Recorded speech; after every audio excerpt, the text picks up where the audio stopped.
In your family, did you ever have anybody that was in trouble with the law at the age of 5? Well, stick around for a few minutes and we're going to tell you all about a couple of real dangerous delinquents. We're Double Trouble Senior Edition.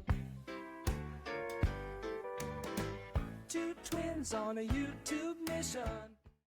Hello, everybody. Welcome back to the Double Trouble Senior Edition podcast. In your family, did you ever have anybody that was in trouble with the law at the age of 5?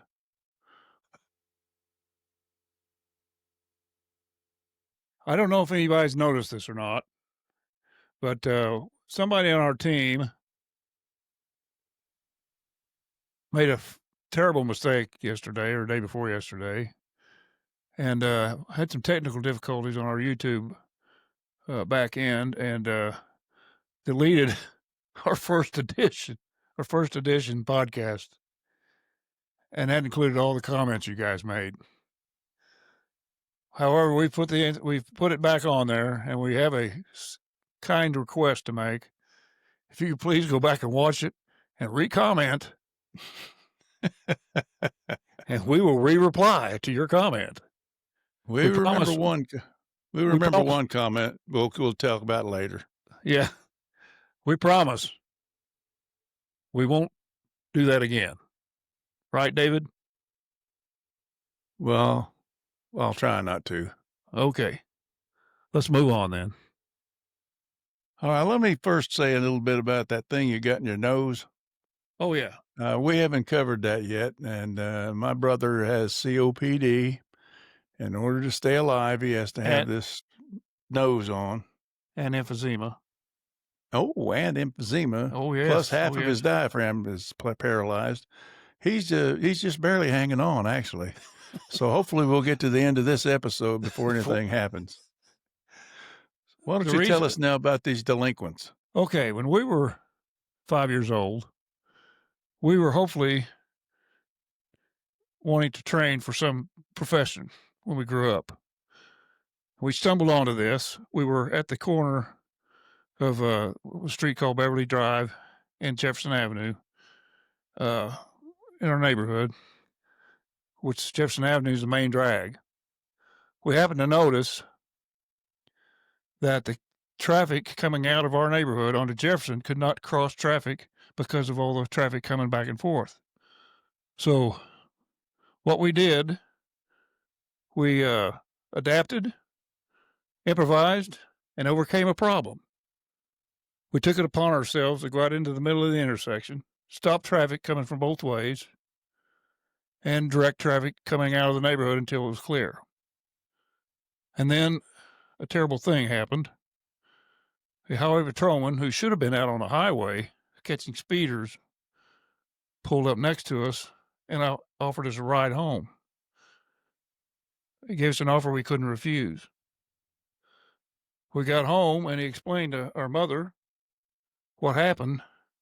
And she said, David, you did what? That's what she said. The rest, they say, is history.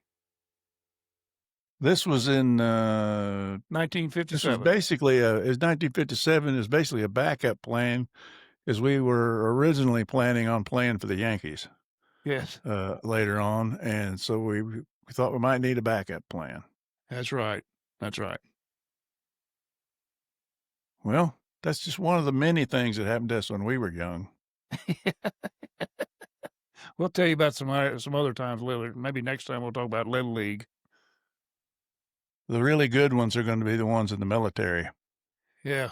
Some of them we can't talk about because of national secrets and that kind of stuff. But well, let's talk about a couple of comments that we did, or at least one comment that I remember. I happened to write down before I deleted them all. It really wasn't me. It was him. Just kidding. The question is, did we ever try to fool the other twin's girlfriend?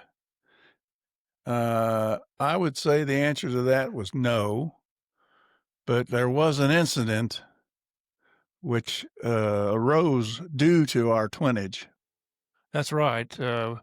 My wife, who was not my wife at the time, I was set up on a blind date with her, but she didn't know who I was. She thought I was David, and she didn't want to go out with me because she'd seen him another time a few weeks before that, and he had had a few, uh, shall I say, adult beverages, and was communicating in a weird manner to her. Wasn't being I have mean or no anything, recollection. but she, after I explained to her that I was an identical twin, that it was my brother doing this, she finally said, "Okay, I'll go."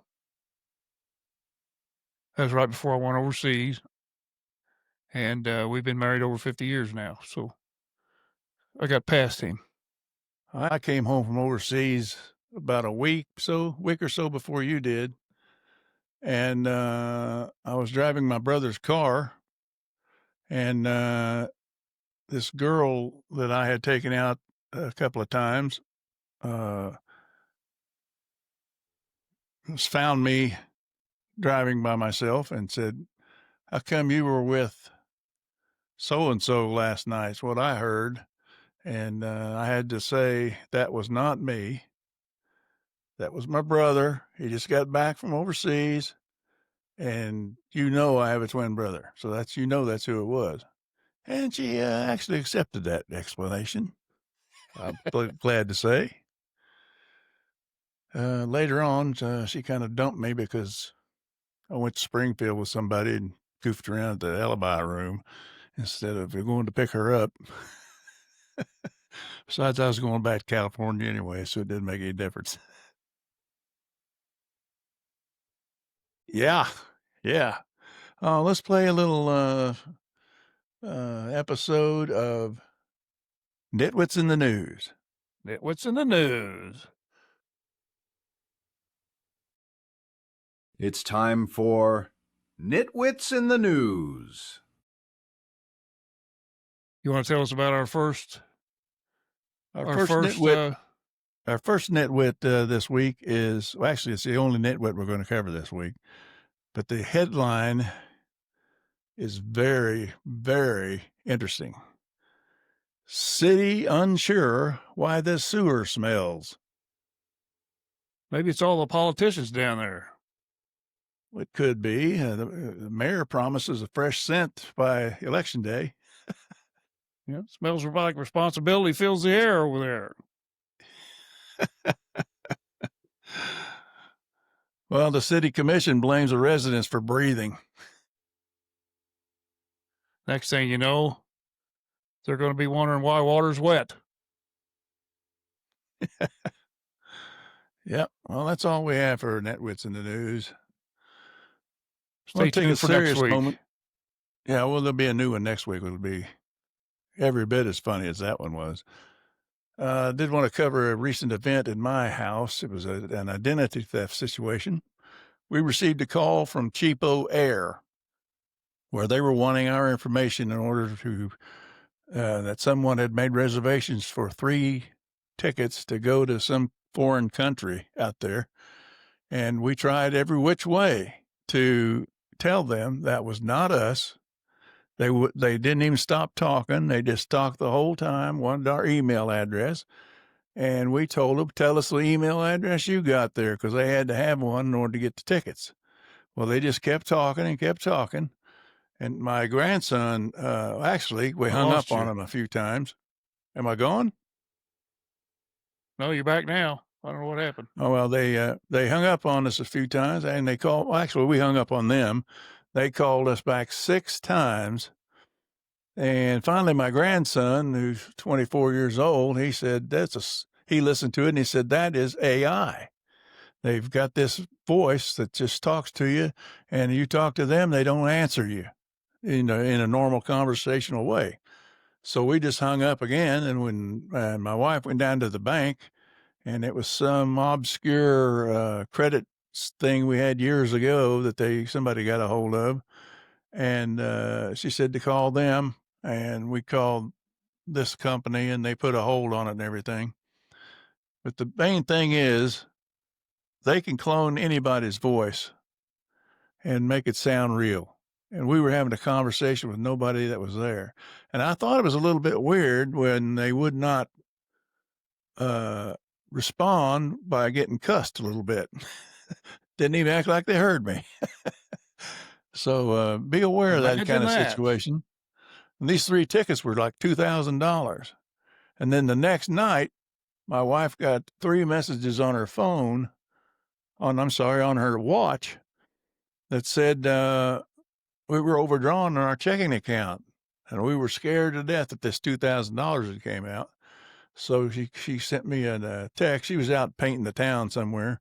And I went online and looked at her bank. And of course, there was no $2,000. It was just a scam. They were trying to get a hold of us, get some more information about us.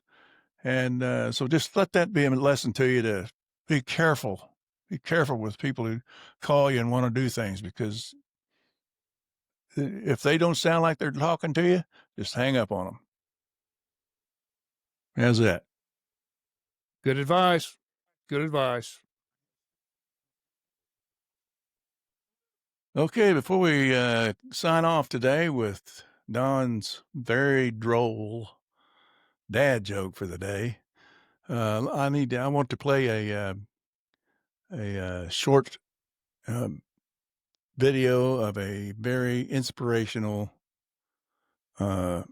saying. It's from someone called Anonymous, but it's very cool. It's called Dream Big. And it's for people like us who are dreaming of doing something new all the time.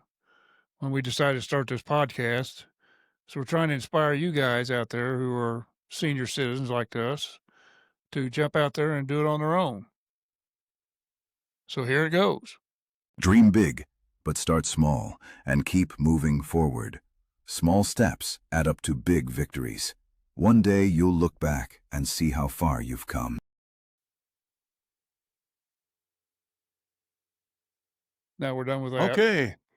That was all right. Well, it's about time for us to sign off today. But before we do that, let's hear a dad joke from, we're going to listen to a dad joke every episode. At the very end, we're going to tell the best dad jokes in the world. So, well, David, did you know that koi fish are only sold at 4 in a group? You I can't did buy not know one. that. You can't not buy one singly. You have to buy 4 at a time. I did not know that. Would you like to know why? Sure. Tell me. Okay. Once you've bought the 4, you put them in the koi pond. Everybody builds a koi pond. They're going to buy koi fish, so we build a koi pond. Perfect sense. Perfect yes, sense. It does. Absolutely. You put those 4 fish in that pond, and if there's any danger at all, koi fishes A, B, and C swim off and they go into the hiding. I guess what's happened to the last one? I do not know. Well, when ABC has run off, they left the decoy. I can hear my wife's eyes rolling in the front room in there.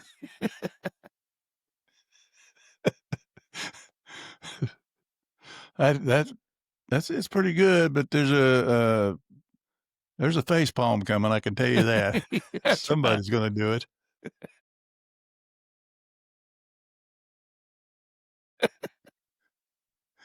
Well, we sure appreciate you guys tuning in with us again this week.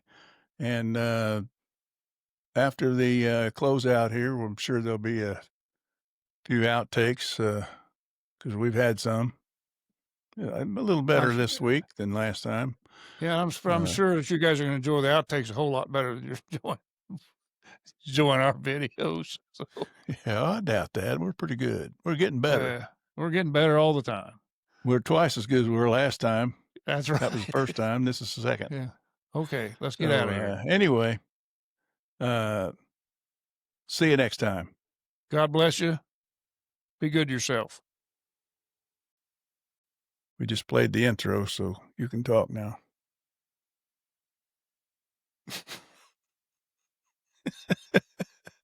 Our first outtake for the day. First outtake for the day. Yeah. Good. Time out. Dog's trying to get in. Hang out.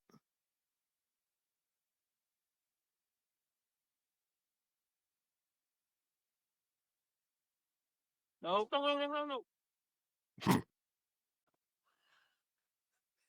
Stop the presses. Peggy. She's trying to Did bring she in. get? She was trying to bring in her toy empty Pepsi bottle that's made of plastic. She's going to lay here next to me. I've She's going to lay here heard that next to me. noise. She's going to chew on it. So, boy, the bloopers are going to be happening today. Well, let me tell you. Take a time out while I go look see who it is. It's not Jim Rohn. No, it's not. It's somebody else. It's hang on. You still there? Yeah. We don't have to go back and get the old outtakes. We got a bunch now. So We're Double Trouble Senior Edition. Two twins on a YouTube mission.